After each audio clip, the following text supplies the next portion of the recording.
Hello. Oops. I forgot my microphone. Oh boy. Oh, hang on.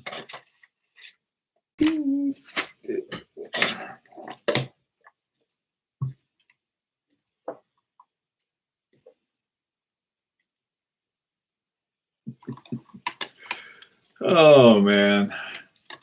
What a day. Okay.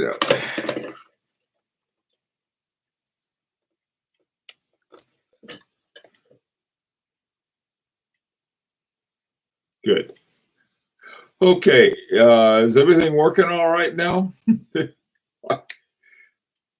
This morning I was really late, so I thought, well, I'm going to be on time and have everything ready, and I forgot my microphone. Anyway.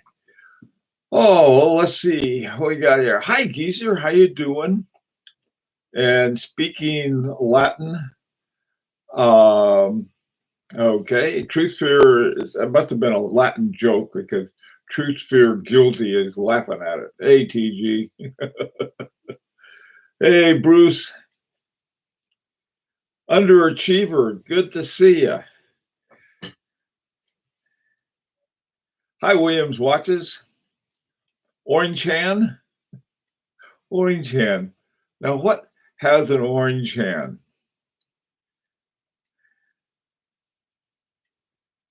Oh, hey, GMT Master and Dominic. Hi, Tim and Javier. How are you?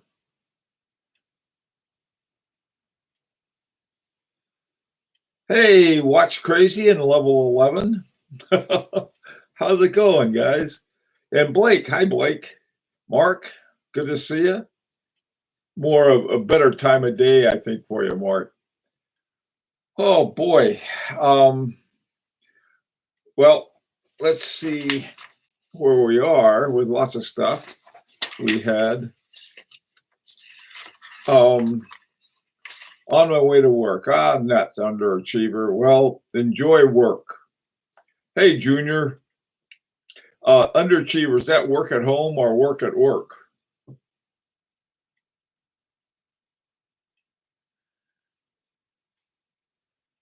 Okay.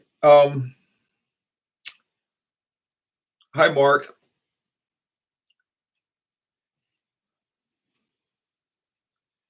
Getting my afternoon Java.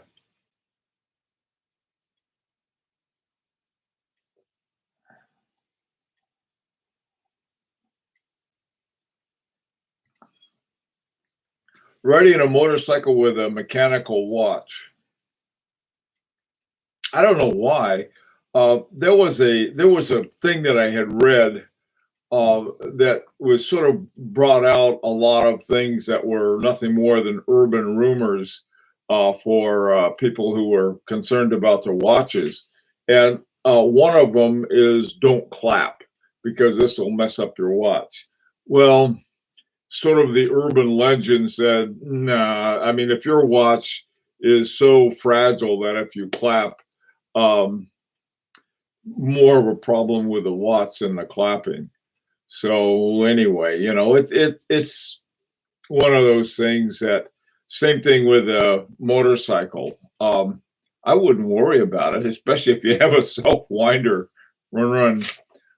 Some guy cruised by me today when I was out walking on a motorcycle, and he had one of those big ones, but it was very smooth sounding. One of those big Hondas or Kawasaki bikes, or even those BMW. A couple of friends of mine have BMWs, and they go running all over the country on those things.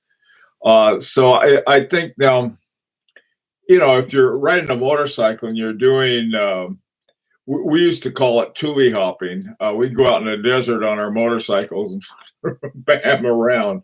And I wouldn't wear a good watch on something like that. But I mean, just, road riding on a motorcycle, I don't see that being a problem. That's a jug full. What's a jug full, Truth Fears? Oh, not a mug. Yeah, my coffee. Yeah, it's per anti-magnetic. I don't know. If it's anti-shock, should be okay. I don't ride with a mechanical watch, but only for the reason I don't want the watch to come off. Yeah, that would be one reason not to. If you're worried about your strap or your bracelet on a watch, and you're worried that it's going to fall off, if it falls off and you're in a car, it's going to be on the seat or something. If it falls off on a motorcycle, it's going to be roadkill. Hey Joseph, do you know the size of the font on the hour disc of the Agenor movement? Do you know the size of the font on the hour disc? No, I don't. Um, Take a look at that, the one by Van Cleef and Arpels. That'll give you, I think, a pretty good idea. Now, see, the thing of it is, though, is that uses double disc on it, one for time here and the other one for time there.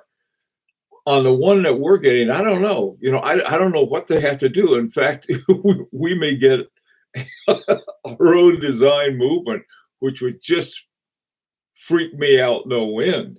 I mean, like, who's got something like that? If we ended up with a watch with a unique movement, I don't, you know, I wouldn't ask them to change a thing, first of all, because apparently, I guess they're doing something with it or thinking about it. I don't know what's going on.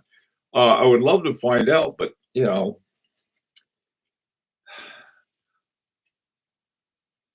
hey Tim, what sports watch would I buy? I would just I keep circling back now.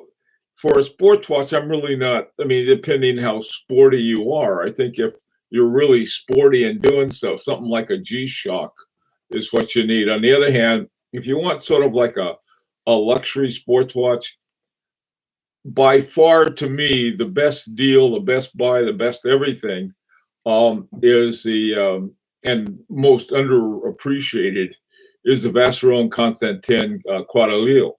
That I really like a lot. I also like the new Overseas as a sports watch.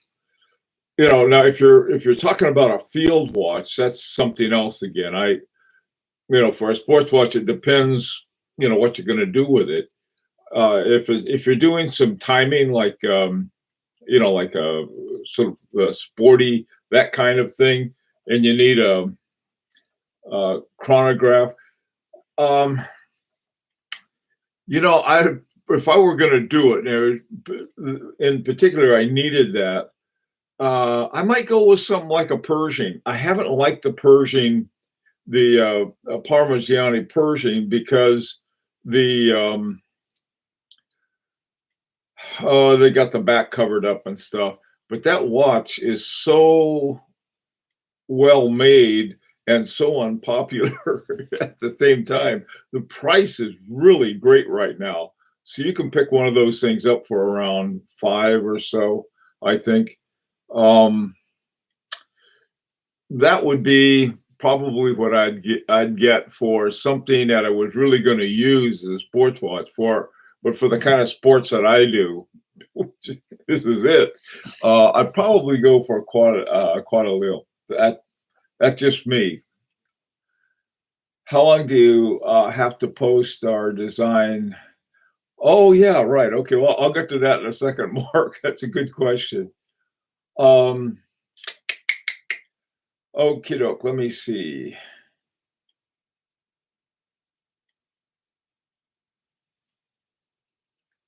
An Omega Speedmaster Professional. Everybody's got a Speedmaster Professional.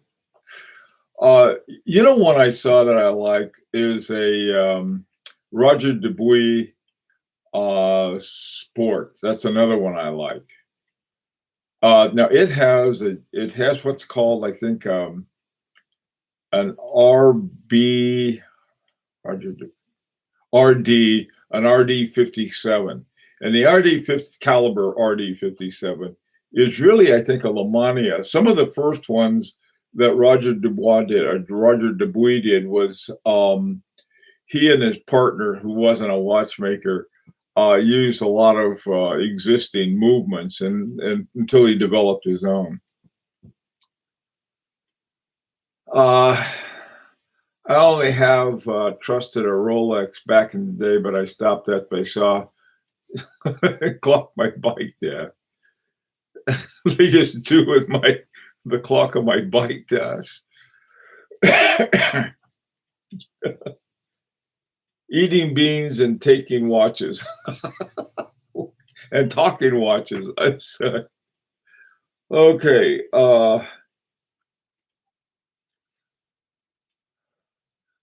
Hi, Eddie. The Moser Pioneer. Oh, wait a minute. Eddie made a really good point. Have you seen the what's it called? The Heritage, the Moser H. Moser Heritage something. That's a very cool sports watch. I forgot about that. That's a nice one. I'd probably get it. I don't know. I like that Quadrille so much that it would be hard. But that new Moser is a beauty. I love that one. Hey, speaking of Moser, tomorrow at boy, what time is it?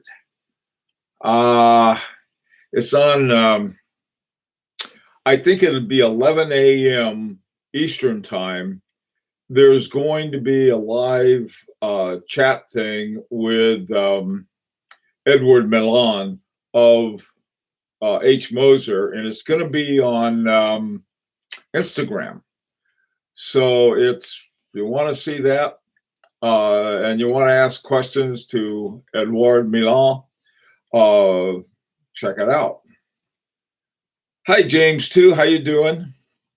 Brigade Type 21. Yeah, I like those two. That's another good one, James. Streamliner. Oh my God, yes. The Streamliner, but that thing's like what, $30 billion or something. Love the Streamliner. That one I really like a lot.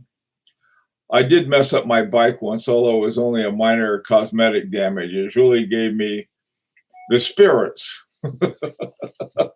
Yeah. Oh man, I was driving behind a guy one day who laid down a bike on a corner, and I mean, I don't know what the guy was thinking. He wasn't going fast enough, fortunately, to really hurt himself. But laying down a bike like that, he was taking this corner like that, went around, bam, and hi there, hot dog. This dog. I'm gonna call you a dog with WDAWG. Dog. What's up, dog? See, still currently waiting on my Tissot Gentleman. It's being shipped by UPS.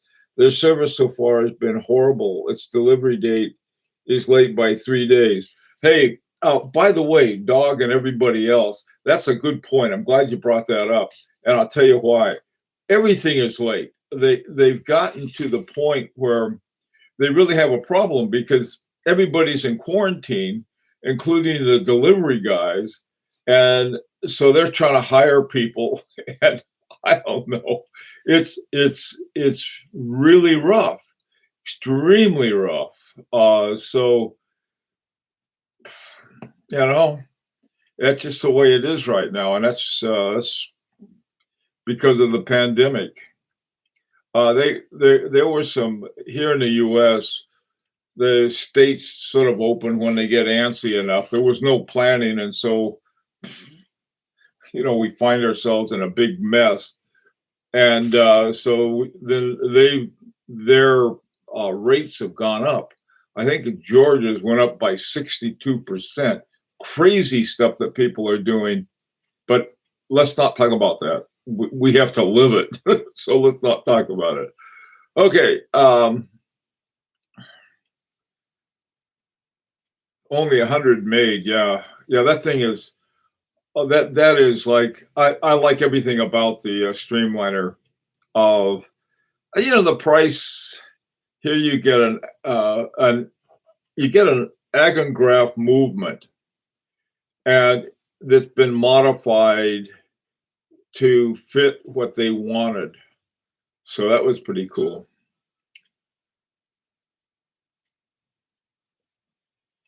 Yeah, everything's all messed up on getting it. I've been afraid to go to the post office. I got to get to the post office because I owe Mark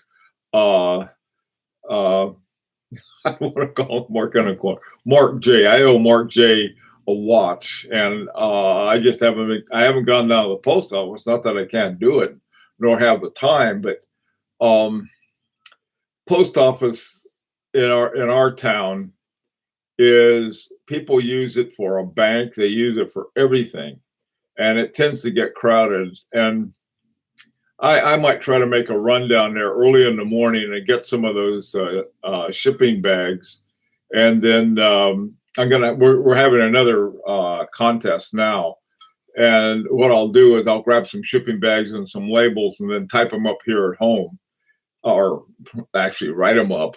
I don't have a typewriter anymore, and then get them all ready to go. And the only thing I have to do is slip in my credit card and off they'll go. So that's what I'm hoping.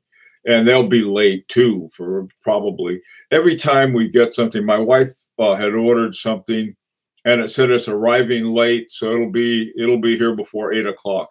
Every time that happens, we know it's going to be the next day, and sure enough, the next day it shows up. So, you get used to it. I'm not too worried about it. I'm Hey Eddie, what's it? The mailman can pick it up when he does his normal deliveries. What watch did Mark get? Well, he got, one of the ones I have is let's see. I'm not sure which one he got. I got a whole bunch of them that I had from. They're not expensive. They're most of them I think are quartz watches. I may have a couple mechanical watches. I have a lot of ladies' watches.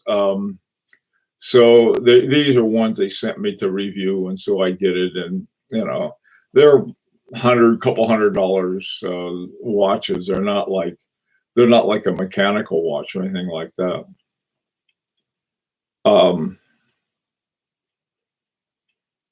No, come on. I didn't say Mark on a corner. I stopped it. Mark J. Or poor Mark. Or abused Mark. No. Oh, we're going to have. Anyway, okay.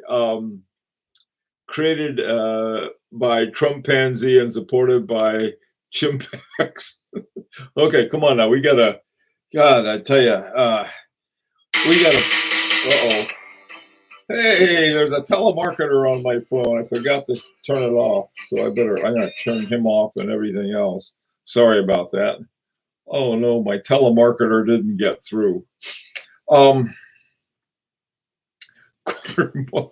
Mark. Don't pick on Mark, geezer. Okay, Moser C. Heritage, Center Seconds, Funky Blue is great. Yes, that's a really cool one, Crappy.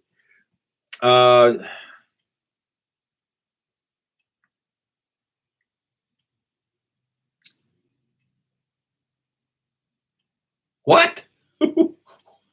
Let's see. Horrible experiences. All 3 times I had to hold. What happened? Williams? See, I missed something here. Being drove from behind twice and someone pulled out on me the last time on my left side. Huh. It's weird. Okay. I thought it was good, Mark. Yeah. Or no, wait a minute. It was question mark because Mark had the question, so it's question mark. I am by default in the corner. No, you're not. No, you're not, Mark. Oh man. Okay. Let's talk a little about our design contest. Mark had a question. How long do you have?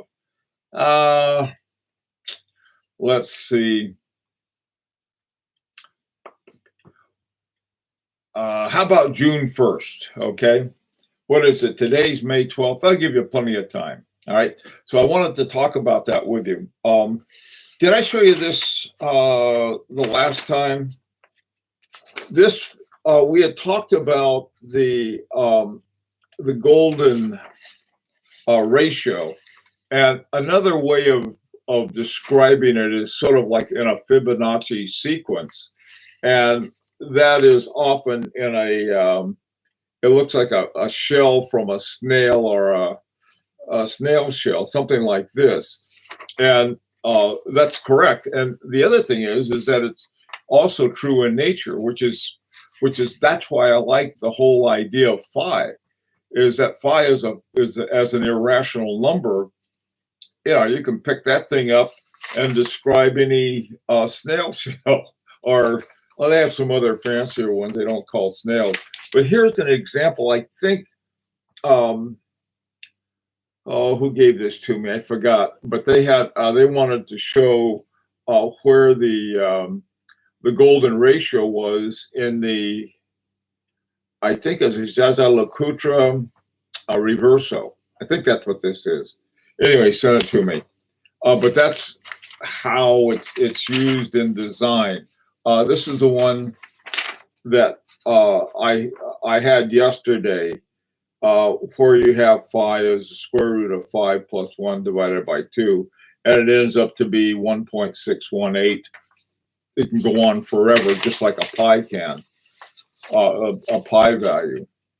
Now, one of the things that I also thought of a few years ago, several years ago, this guy and I did a book together, and he was the artist, and his specialty was in fonts. He did some of the fonts for movies and things like this. He was out in Hollywood, and so we did this book together. And he was really into German poster art from the 1920s, and I like it too. It's a very, very solid Art Deco. There's some leftovers. Some of the lines are also from the earlier period of Art Nouveau, and so it's something I've always liked. And I was thinking, I was looking at some German poster art today to try to get some ideas, and I found this one, and I was looking at those mushrooms, and I was thinking, wow, this would be very cool. Here you have, like, this one is also a half dial, and that the top part has, see if you can see it. Yeah, the top part has Roman numerals from 3 to 9, and then the bottom is empty except for the moon phase, and they're Christian Vanderklaus, so they want to show off their moon phase. So anyway, I was thinking, this looks pretty. I like the looks of this, and it also has, I don't know if you can see it or not, but it's got like these. Yeah, you can see it sort of there. See those like rays that are coming out?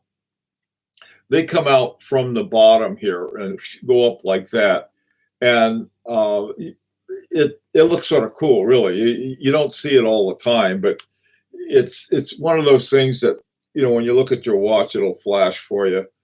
Anyway, and so and look at that.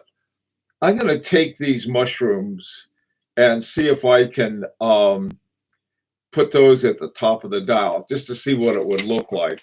And some other people have had some other ideas about it. And so, this would be a fun thing, because we can make any ones we want to. The other thing we can do, I was thinking about, once we get the movement, we don't all have to use the same dial. We can use any dial fonts and everything we want to, and then go to a dial maker and say, here are the ones we want. And, we'll just get them that way. That's another possibility. So anyway, I just thought, it's sort of a fun thing to do, to really think differently about if we get the movement with the retrograde minutes. All right. So howdy from Texas. Okie doke. What do you guys? Let's see. All right.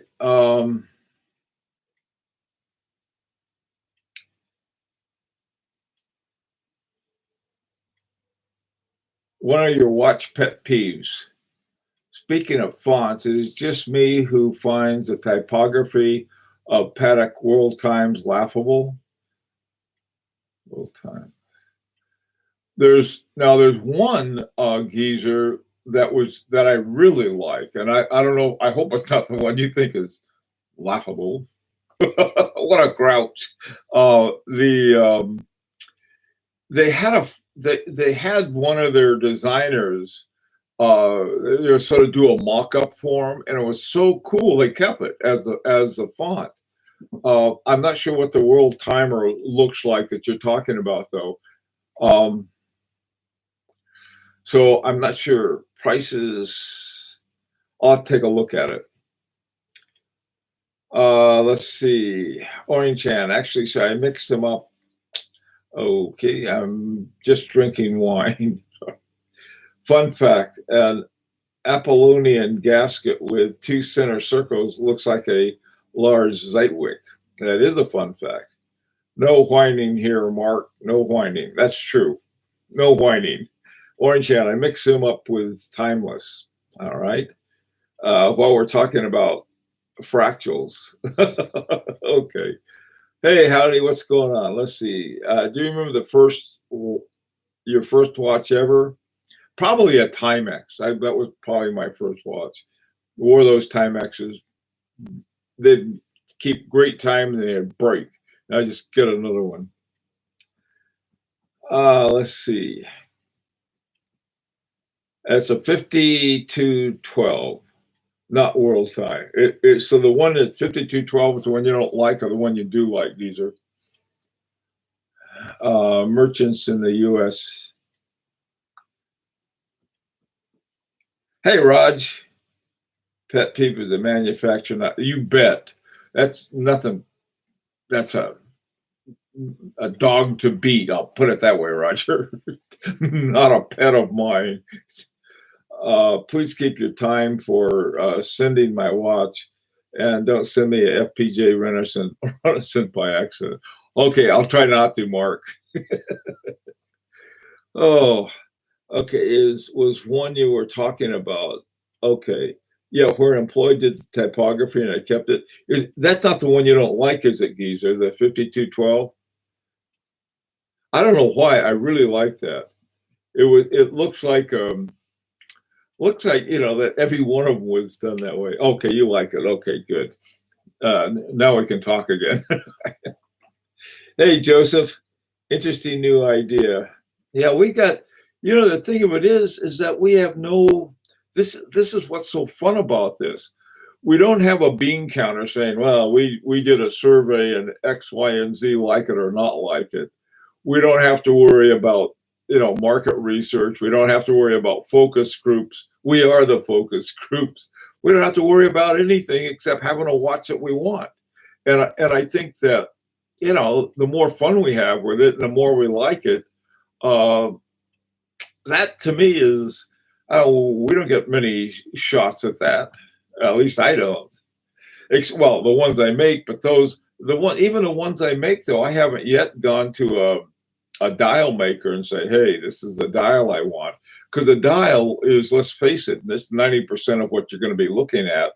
And the shape of the case, I think, is important too. I sort of like this case. I like too. I like the way that the lugs they have the little those little sort of rounded at the end of the lugs, and they sort of wrap around your wrist a little. I like that too, and I see that with the teardrops model. Okay. World Time. Okay. I'll check out World Time. I think of, yeah, I hate to say this, but when I see the typography on the World Time, I think of wearing an outdated double-breasted suit jacket with gold buttons. Wait a minute. If I'll get out my white linen suit again if you watch it. Let's say just good things about those. How complicated can we make these designs? Okay, Watch Crazy. I tell you, this is sort of form follows function. Okay, we've got let's take a look real quick here. Okay, as far as I can tell, let me see, I go round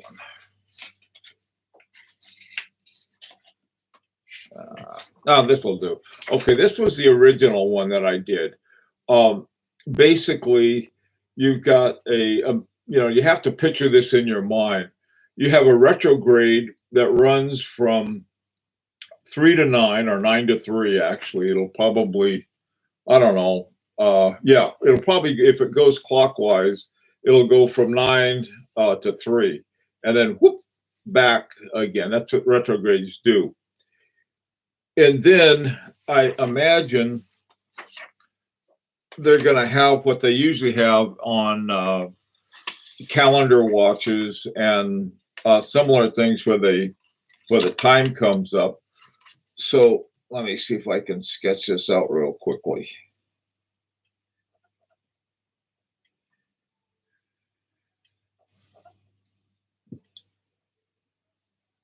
It's going to have one hand, and then here underneath it, I'll put in a little hour window. There's going to be some kind of disc underneath this whole thing that's going to be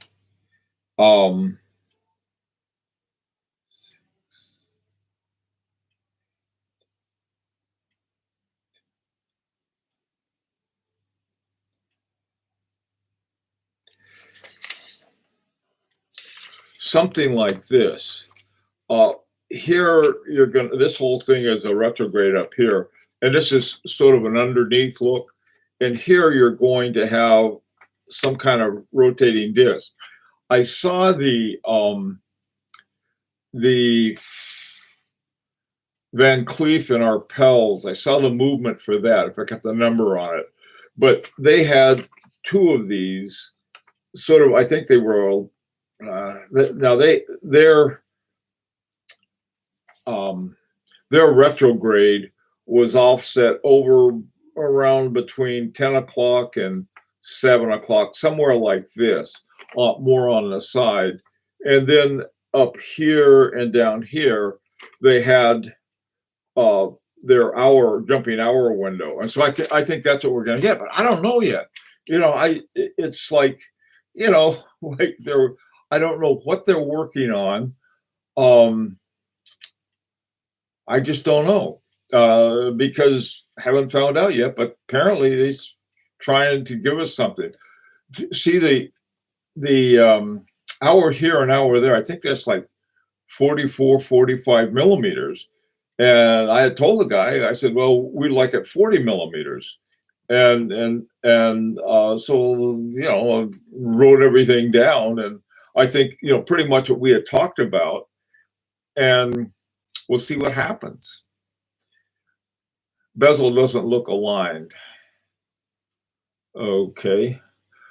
Sometimes I'm not sure what one we're talking about.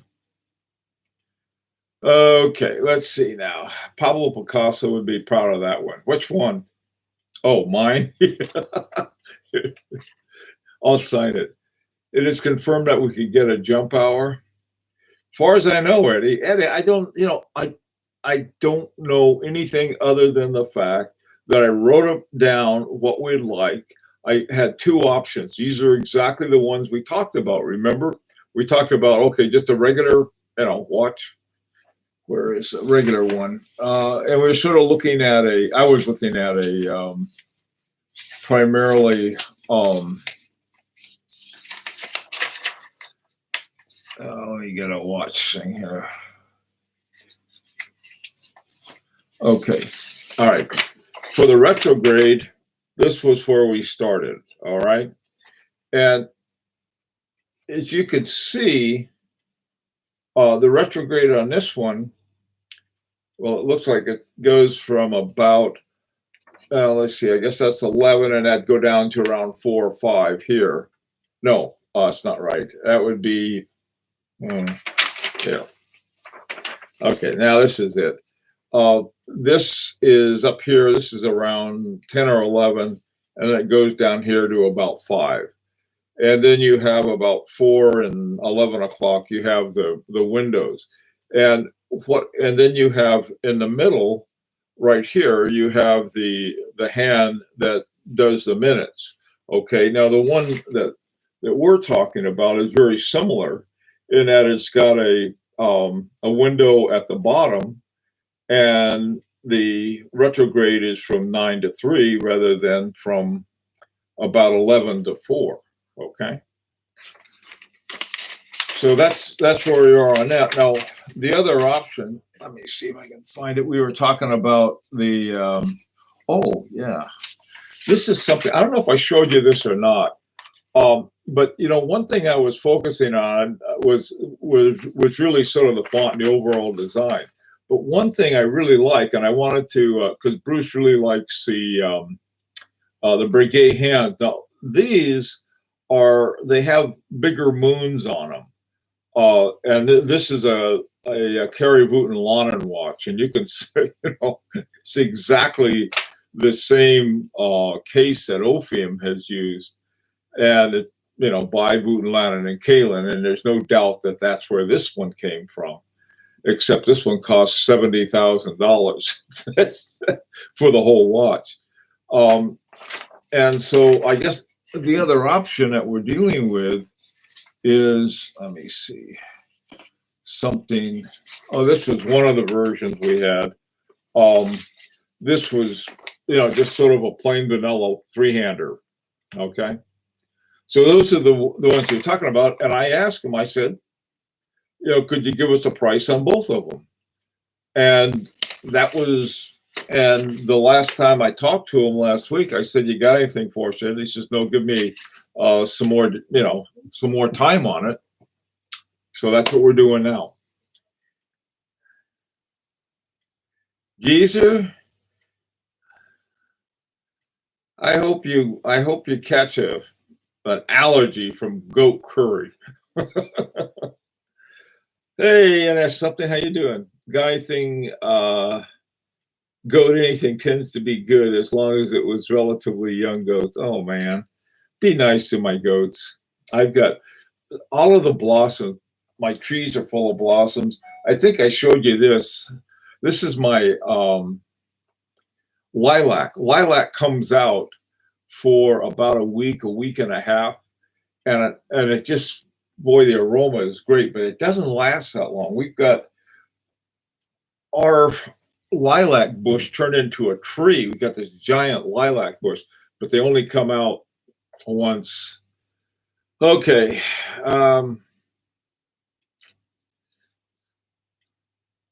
Oh man. Good for you, Mark. Hey Blake, what's up? Any hope we can get that purple dial with cashmere? Ooh, yeah, we can get whatever we want. I think though, this is why it would be, if we wanted to, if we got the same movement and the same case, I think we could probably do better on the price of both of them. All right. Now, if you don't like the case, I've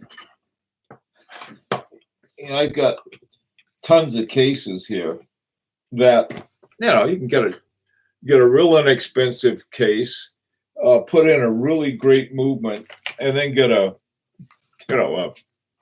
dial for it. In fact, what you could do, here's an idea. All right, here's a California dial I'm going to do something with. Well, you could take some black paint and paint out all of the bottom part. And so you'd have this nice, these would be in Roman numerals.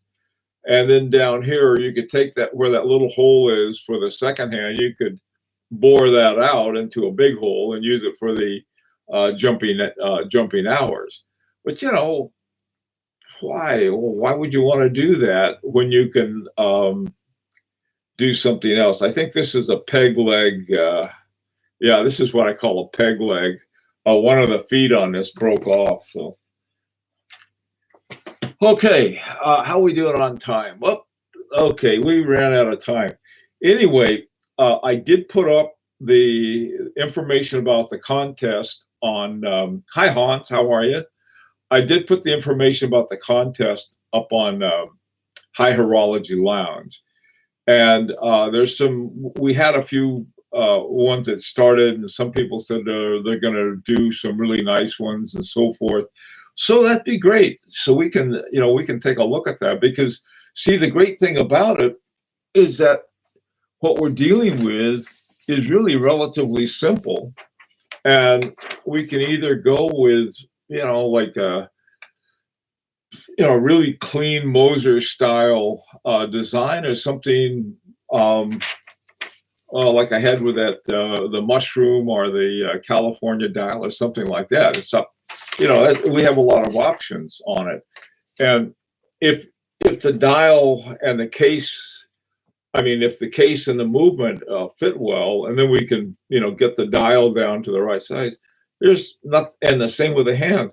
We can put any hands or any dial we want to on it. Okay, how long do you have? About how long do we have for what? For the contest, the 1st of June. But if it's how long do we have on the watch thing? That's something else. Let me say a few things about that. I've been thinking about it. I hate handling other people's money, but if it comes to that, we got to figure that out. All right. So let's say they come up with something at Agenor and say, well, if you get 10 of them, it'll be, we can do that for $3,000 or $4,000 a pop. All right. Which is not cheap, but for an Agenor, and especially if it's one they specially made for us, that would be pretty cool. But in order for me to make an order, I can't say, okay, everybody, raise their hand if they want one, and then say, okay, so we want, let's say, 12, all right? And 3 people back out. Well, if 3 people backed out and I've ordered 12, that means they're $3,000 a piece, or $4,000 a piece, we'll say, that's $12,000. So guess who's not going to go for that? If we're going to order them, if we get a price set, if you want, you don't have to order them. None of us have to. I can simply tell them that's just way over our head, and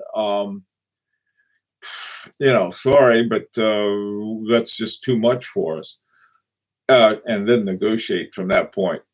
But if we do it, I'm not going to make an order without the money in hand, period. If somebody doesn't like that, don't do it. Just say, that doesn't sound right to me, and I'm not going to do it. And that's fine with me, because I hate handling money in the first place. Okay? I don't want to be a CEO geezer. I want to be one of the spear carriers. Man, I told you about that one guy sent me, he wired me $80,000 for this watch, and so I went to get it, and the guy who had been advertising it really didn't have it, or he started stalling, and I finally found out he didn't have it, but he had advertised it. Sent the money back. All right, so I had to wire it back again. So then I was monkeying around, and I found another watch that was at a better price, but I think it was they're sending me like $60,000-$70,000. I don't want that. So finally got the watch, sent the money, and then the watch went to elsewhere. I'll put it that way. But it was like the only thing that I worried about. So I had to send $80,000 back, then got another $80,000. Had to buy a watch to get the watch. Took it to New York, where it would be shipped overseas. Bah. Okay. All right. So we got June 1st for the contest. All right. Now, when on the order for the watch, that'll be a different thing. We'll have to wait until we get a price, find out what kind of movement we have, and then say, hey, okay, how many do you want? Because they're in business, right? They're in business and in quarantine like the rest of us.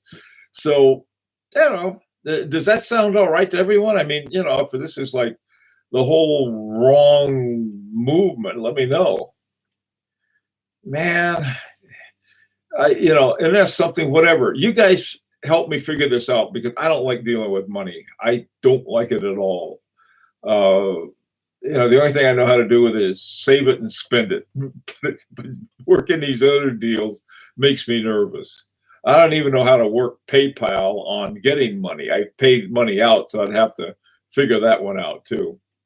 But anyway, that's the way I'd like to do it. I wouldn't want to make an order unless I had the money in hand.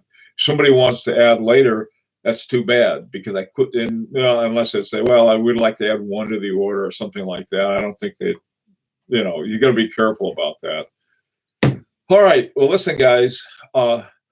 Thank you all. Thanks, Mark. Yeah, we'll help figure this thing out because it's not something that I really like. It always makes me nervous. Come up with some. Let's see some new ideas. Okay, on some dials, and I'll play around with my total lack of graphic design talent and see what I can come up with too. And until mañana, hope to see you then. Take care.